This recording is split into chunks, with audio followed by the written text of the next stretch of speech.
Hello everyone, Radhe Radhe. मैं उमा अपने YouTube परिवार को प्रणाम करती हूँ। स्वागत है आप सभी का मेरे यूट्यूब चैनल उमा की दुनिया में।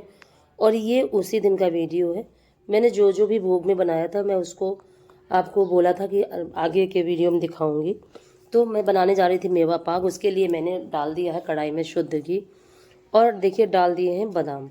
और सबसे पहले फ्राई करूँगी बादाम, और उसके बाद काजू, किशमिश, गोंद और गरी। इन सभी चीज़ों को फ्राई करना है मुझे।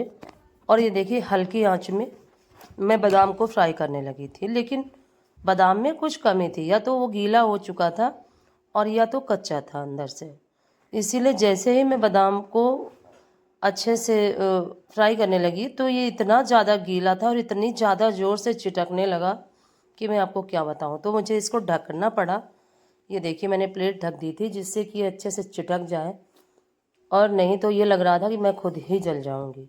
तो इसी वैसे बादाम में इस तरह का कुछ भी नहीं होता, हल्के हल्के से वो चिटकते हैं, और चिटकने की वजह से चारों तरफ बिखर रहे थे।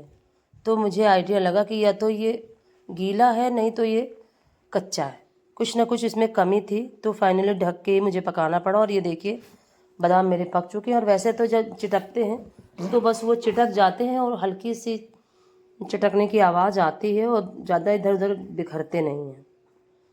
और देखिए इस तरह से इनको अच्छे से फ्राई कर लिया था, और काफ़ी समय लगा था इनको फ्राई करने में। और उसके बाद डाल दिया था काजू।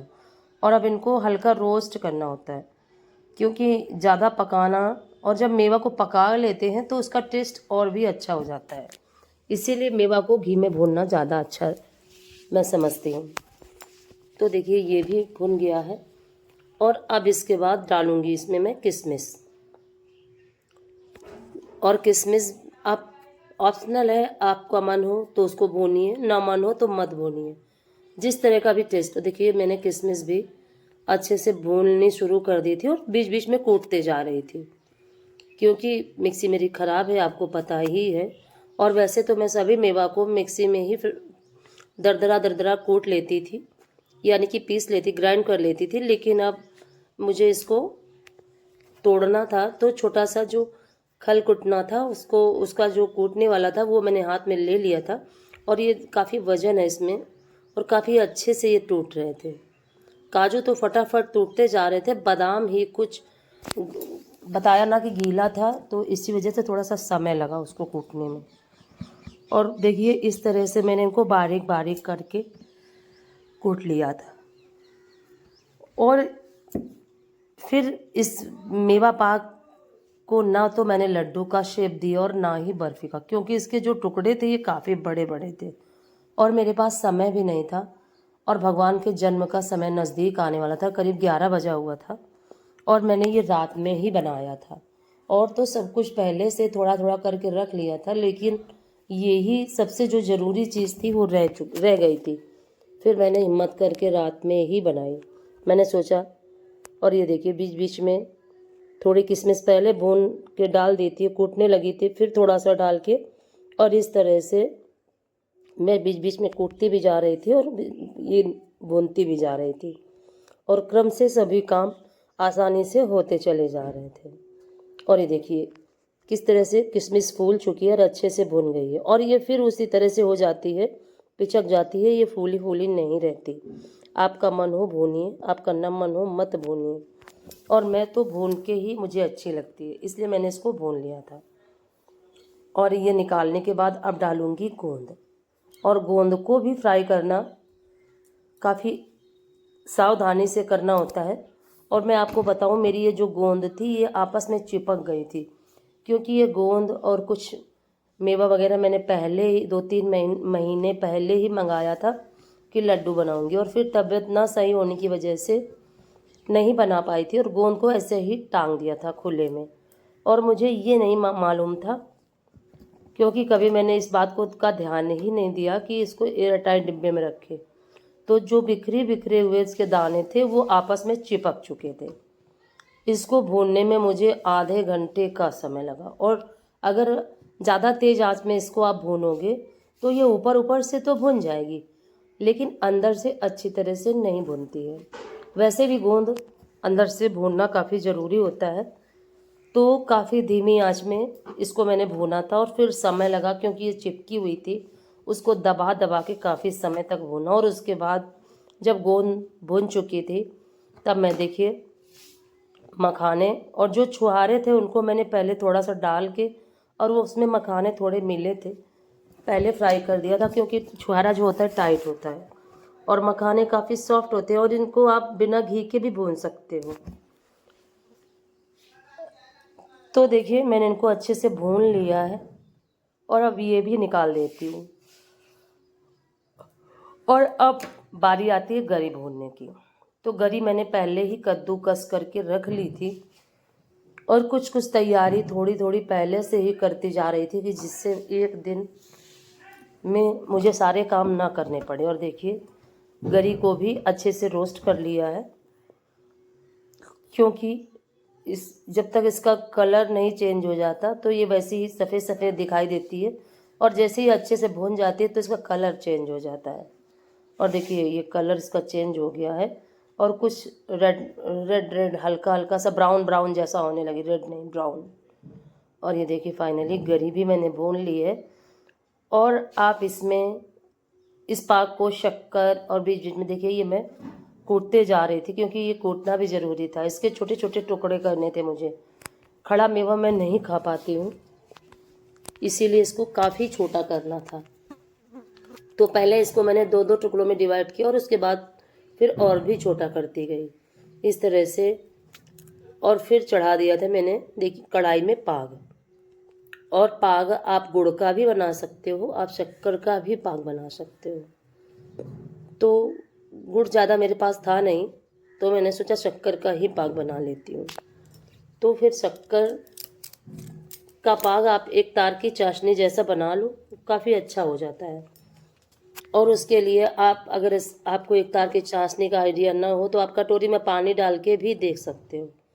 और इस तरह से इसको कूटने के बाद फिर देखिए मैंने कढ़ाई में डाल दिया था शक्कर और पानी। और शक्कर आप जितना आप मीठा खाते हो उतना आप रखिए और पानी भी उतना ही डालिए जिससे कि ये सिर्फ शक्कर घुल जाए, क्योंकि जैसे ही शक्कर घुलती है वैसे ही पानी अपने आप निकलता है। और देखिए जैसे ही चाशनी बन के हो चुकी थी तैयार, मैंने डाल दिया भुना हुआ जो गरी पाउडर था। और इस तरह से देखिए ये गरी पाग अलग बनाया था मैंने और मेवा पाग अलग बनाया था, क्योंकि गरी जो है मेरे बच्चों को पसंद नहीं है। इसी वजह से गरी पाग अलग बना दिया था कि जिससे अगर बच्चों को खाना हो तो खा लेंगे, नहीं खाना होगा तो कम खाएंगे। और अगर एक में ही डाल देती तो शायद है कि ना खाते। और देखिए इस तरह से ये गरी का पाक बन के हो चुका है तैयार भगवान के भोग के लिए। और मैं हमेशा ही अच्छे मन से भगवान का भोग बनाती हूँ और हमेशा यही सोचती हूँ कि जो भी मैं बनाऊँ श्रद्धा भाव से बनाती हूँ, जो भी मैं बनाऊँ वो भगवान उसका भोग जरूर ही लगाए। और ये अपनी भावना होती है, भगवान हमारे सामने खाने नहीं आते हैं, लेकिन एक अच्छी भावना के साथ मैं हमेशा ही इन चीज़ों को बनाती हूँ। कोई भी चीज़ बनाऊँ, चाहे अपने बच्चों को बनाऊँ चाहे भगवान को बनाऊँ, खाते तो सभी लोग हैं बच्चे, क्योंकि बच्चे जब खाते हैं उससे पहले मैं भगवान को ही भोग लगा के तब खिलाती हूँ बच्चों को, और सबसे पहले भोग के लिए ही निकालती हूँ। तो इसलिए देखिए अब हमेशा मैं अच्छा सोचती रहती हूँ और तभी भगवान का, और मैं नाम जप करती जा रही थी और सारे भोग बनाती जा रही थी, क्योंकि जन्म का समय निकट आता जा रहा था। तो कहीं ना कहीं एक खुशी लग रही थी कि अब बिल्कुल भगवान का जन्म होने वाला है। और बच्चे सो गए थे, सिर्फ मैं ही जग रही थी, तो काफ़ी शांति से सारे काम करती जा रही थी और भगवान का नाम जप करती जा रही थी। और देखिए फाइनली गरी पाक बन के हो चुका है तैयार। और सारी जब तैयारी एक साथ कर लो तो सब कुछ आसानी से बनता चला जाता है। और इस तरह से गरी पाक काफ़ी अच्छा बना था और काफ़ी अच्छी तरह से जम भी गया था थोड़ा सा। और ये गरी अपने आप ही जलाव को सोखती जाती है। और जैसे ही, और मुझे थोड़ा सा टाइट हो गया था, मुझे 1 मिनट पहले ही निकाल दे, लेकिन फिर भी अच्छी बनी थी, काफ़ी टेस्टी बना था पाग। भगवान का भोग लगा, मुझे अच्छा लगा काफ़ी। और उसके बाद देखिए इसी कढ़ाई में फिर से डाल देती हूँ शक्कर और पानी। बस उतना ही पानी डालना होता है जिससे कि शक्कर हमारी घुल जाए। ज़्यादा पानी हमें नहीं डालना होता है, नहीं तो फिर उतना पकने में समय लग जाता है। और चाहे तो आप नाप के भी डाल सकते हो, मैं तो ऐसे ही आइडिया से डाल देती हूँ। और कभी कभी चाहे मिस्टेक हो जाए, नहीं तो सारे पाग अच्छे से बन जाते हैं।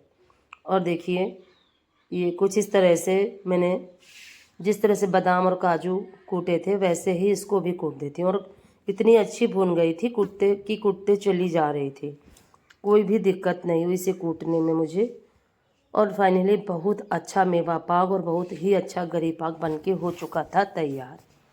और फिर काफ़ी अच्छे से हम लोगों ने भगवान का जन्म कराया, पूजा करी, भोग लगाया, प्रसाद खाया। और फिर करीब 1 बजे के करीब हम लोग सो गए थे। और इस तरह से काफ़ी सिंपल तरीके से हम लोगों ने जन्माष्टमी का त्यौहार मनाया, काफ़ी अच्छा लगा। और इसी तरह से भगवान कृष्ण की कृपा सभी पर बनी रहे, यही प्रार्थना करते हुए जन्माष्टमी के त्यौहार को हमने काफ़ी सादगी से और अच्छे से मनाया। और देखिए ये कूटती जा रही थी और इसी कूटने में काफ़ी समय लगा,